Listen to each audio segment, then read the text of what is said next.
Hi friends welcome to रेन्ना समयल इनके என்ன சமையல் பார்க்க போறோம்னா ரொம்ப சுவையான உதிரியான வெஜிடபிள் பிரியாணி கூடவே கத்திரிக்காய் கிரேவி தான் பார்க்க போறோம்.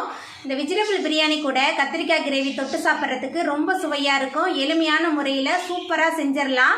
அந்த சுவையான வெஜிடபிள் பிரியாணி கத்திரிக்காய் கிரேவி எப்படி செய்யறதுன்னு வாங்க பார்த்துடலாம்.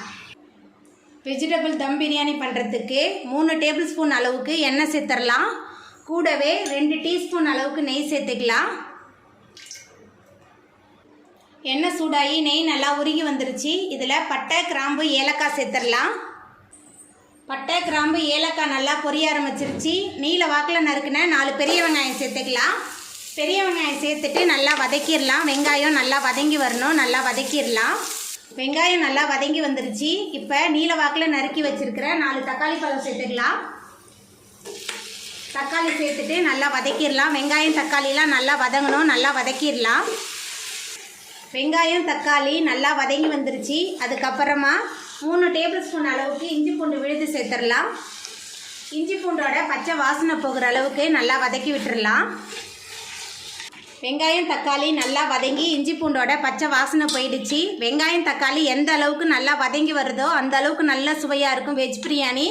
வெஜ் பிரியாணிக்கு மட்டும் இல்லை, எந்த பிரியாணி செஞ்சாலுமே வெங்காயம் தக்காளிலாம் நல்லா வதக்கி சேர்க்கும்போது ரொம்ப சுவையாக இருக்கும். வெங்காயம் தக்காளிலாம் நல்லா வதங்கி வந்துருச்சு. இப்போ இதில் மசாலா தூள்லாம் சேர்த்துக்கலாம். குழம்பு மிளகாய் தூள் 4 டீஸ்பூன் அளவுக்கு சேர்க்குறேன். உங்கள் காரத்துக்கு தகுந்த மாதிரி சேர்த்துக்கோங்க. பிரியாணி மசாலா 2 டேபிள் ஸ்பூன், இது வீட்டிலே ரெடி பண்ண பிரியாணி மசாலா. அதுக்கப்புறமா 1 கப் தயிர் சேர்த்துக்கலாம். சேர்த்துட்டு எல்லாத்தையும் நல்லா கலந்து விட்டுடலாம். மசாலா தூள் தயிர்லாம் சேர்த்துட்டு நல்லா கலந்து விட்டாச்சு. அதுக்கப்புறமா 1 கைப்பிடி நிறைய புதினா கொத்தமல்லி சேர்த்துக்கலாம். சேர்த்துட்டு மறுபடியும் நல்லா கலந்து வச்சிடலாம். புதினா கொத்தமல்லிலாம் சேர்த்துட்டு நல்லா கலந்து விட்டாச்சு. அதுக்கப்புறமா நீல வாக்கில் நறுக்கி வச்சுருக்கிற காய் சேர்த்துக்கலாம். நான் 10 போல் பீன்ஸும் 2 கேரட்டும் நறுக்கி வச்சுருக்கேன். காய் சேர்த்துடலாம். கூடவே கொஞ்சமாக உப்பு சேர்த்துட்டு எல்லாத்தையும் நல்லா வதக்கி விட்டுடலாம். காயெலாம் சேர்த்துட்டு நல்லா கலந்து விட்டு வதக்கியாச்சு. அதுக்கப்புறமா நம்ம தண்ணி சேர்த்துக்கலாம். நான் இந்த டம்ளரால் 3 டம்ளர் அரிசி எடுத்திருக்கேன். அதனால் 6 டம்ளர் தண்ணி சேர்த்துக்கலாம். சாப்பாட்டு அரிசி தான் எடுத்திருக்கேன். பிரியாணி அரிசினா 1க்கு 1.5 சேர்க்கலாம். சாப்பாட்டு அரிசிக்கு 1க்கு 2 தான் தண்ணி சேர்க்கணும். தண்ணி சேர்த்துட்டு நல்லா கலந்து விட்டுடலாம். தண்ணி சேர்த்துட்டு நல்லா கலந்து விட்டாச்சு. இப்போ ஒரு மூடி போட்டு வேக வச்சிடலாம். காய் வந்து பாதி அளவுக்கு நல்லா வெந்து வரட்டும்.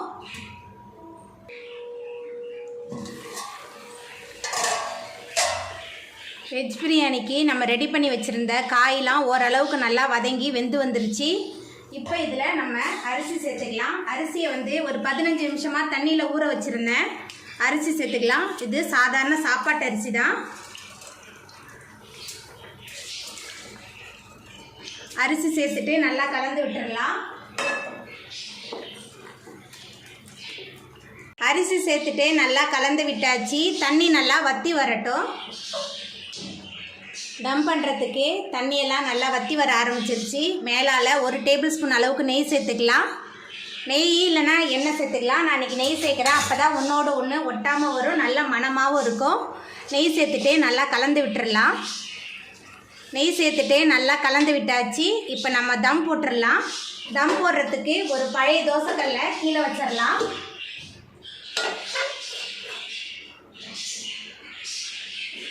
அதுக்கு மேலே நம்ம பிரியாணி பண்ண பாத்திரத்தை வச்சுட்டு ஒரு மூடி போட்டுடலாம்.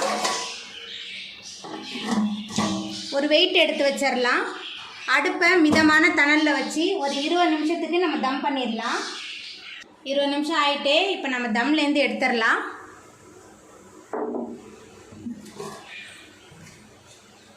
பாருங்கள், சாதம்லாம் நல்லா உடையாமல் நல்லா உதிரியாக வந்திருக்கு. கொஞ்சம் கூட அடியே பிடிக்கல. ரொம்ப சுவையான உதிரியான வெஜிடபிள் தம் பிரியாணி சூப்பராக ரெடி ஆகிட்டு.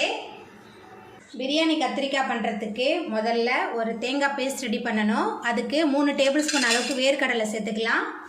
1/4 மூடி தேங்காய் 2த்தையும் சேர்த்துட்டு மிதமான தணலில் வச்சு நல்லா வறுத்துடலாம். வறுத்த வேர்க்கடலை சேர்த்துருக்கனால இது சீக்கிரமாகவே வறுபட்டு வந்துருச்சு. அதுக்கப்புறமா 2 டேபிள் ஸ்பூன் அளவுக்கு கருப்பு எள்ளு எடுத்துருக்கேன். கருப்பு எள்ளு சேர்த்துக்கலாம். கருப்பு எள்ளு சேர்த்துட்டு மறுபடியும் நல்லா வறுத்துடலாம். எள்ளு நல்லா படபடன்னு பொரியணும். அது வரைக்கும் நல்லா வறுத்துடலாம். எள்ளு சேர்த்து நல்லா வறுத்தாச்சு. எள்ளு நல்லா படபடன்னு நல்லா பொரிய ஆரம்பிச்சிருச்சு. இப்போ அடுப்பு ஆஃப் பண்ணிவிட்டு தனியாக எடுத்து வச்சிடலாம். ஆறுனதுக்கப்புறம் மிக்சியில் சேர்த்துட்டு கொஞ்சமாக தண்ணி சேர்த்து அரைச்சிட்டு வந்துடலாம். எண்ணெய் கத்திரிக்காய் பண்ணுறதுக்கு 4 டேபிள் ஸ்பூன் அளவுக்கு எண்ணெய் சேர்த்துக்கலாம். எண்ணெய் சூடாகி வரட்டும். எண்ணெய் சூடாகி வந்துட்டு இதில் நீல வாக்கில் நறுக்கி வச்சுருக்கிற கத்திரிக்காய் சேர்த்துடலாம். கத்திரிக்காய் சேர்த்துட்டு இந்த எண்ணெயில் நல்லா பொரிச்சு எடுத்துக்கலாம். கத்திரிக்காவை எண்ணெயில் பொரிச்சு எடுத்து செய்யும்போது தான் கத்திரிக்காய் நல்லா சாஃப்டாகி வரும். நல்ல சுவையாகவும் இருக்கும் பிரியாணிக்கு இந்த கத்திரிக்காய் கிரேவி.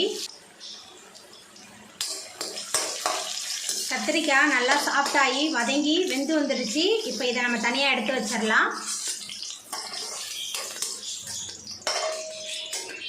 பாருங்கள், எல்லா கத்திரிக்காயுமே நான் பொரிச்சு எடுத்துட்டேன். இந்த அளவுக்கு நல்லா பொரிச்சு எடுக்கணும், அப்போ தான் நல்ல சுவையாக இருக்கும். இப்போ கத்திரிக்காய் பொரிச்ச அதே எண்ணெயிலேயே 1 டேபிள் ஸ்பூன் அளவுக்கு மிளகு சேர்த்துக்கலாம். கூடவே 1 டீஸ்பூன் அளவுக்கு சீரகம், கொஞ்சமாக வெந்தயம் சேர்த்துக்கலாம். அதுக்கப்புறமா நீல வாக்கில் நறுக்குன 3 பெரிய வெங்காயம் சேர்த்துக்கலாம். கூடவே ஒரு தக்காளி பழம் 2 சேர்த்துட்டு நல்லா வதக்கிடலாம். வெங்காயம் தக்காளி நல்லா வதங்கணும், நல்லா வதக்கிடலாம். எங்கள் வீட்டு பக்கத்தில் முஸ்லீம் அம்மா ஒருத்தவங்க குடியிருந்தாங்க. அவங்களுக்கு ஒரு 80 வயசு இருக்கும். அந்த அம்மா கிட்ட தான் நான் இந்த ரெசிபி கேட்டு கற்றுக்கிட்டேன். நான் ஒரு 5 வருஷமாக இதே முறையில் தான் செய்வேன். ரொம்ப சுவையாக இருக்கும். அவங்க தான் எனக்கு இந்த பிரியாணி கத்திரிக்காய் கிரேவி சொல்லி கொடுத்தாங்க.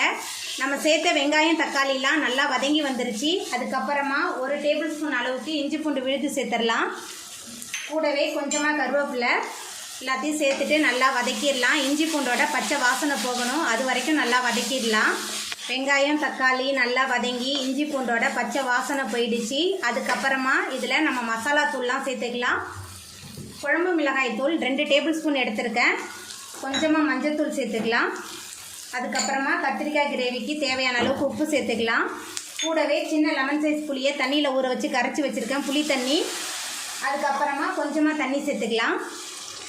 தண்ணி சேர்த்துட்டு எல்லாத்தையும் நல்லா கலந்து விட்டுடலாம். தண்ணி புளி தண்ணி எல்லாத்தையும் சேர்த்துட்டு நல்லா கலந்து விட்டாச்சு. அதுக்கப்புறமா நம்ம பொரிச்சு வச்சுருக்கிற 1/4 கிலோ அளவுக்கு கத்திரிக்காய் சேர்த்துக்கலாம். கத்திரிக்காய் வந்து நம்ம எதுவுமே சேர்க்கல, சும்மா தான் பொரிச்சு வச்சுருக்கோம். இப்போ சேர்க்கும் போது தான் அந்த மசாலாலாம் உள்ளே இறங்கும், அதனால தான் நான் இப்போ சேர்த்துருக்கேன். கத்திரிக்காய் சேர்த்துட்டு நல்லா கலந்து விட்டுடலாம். புளியோட பச்சை வாசனை போகிற அளவுக்கு நல்லா கொதிச்சு வரட்டும். புளியோட பச்சை வாசனை போகிற அளவுக்கு கத்திரிக்காய் கிரேவி நல்லா கொதிக்க ஆரம்பிச்சிருச்சு. அதுக்கப்புறமா நம்ம மிக்சியில் சேர்த்து அரைச்சி வச்ச வேர்க்கடலை தேங்காய் எள்ளு விழுது சேர்த்துடலாம்.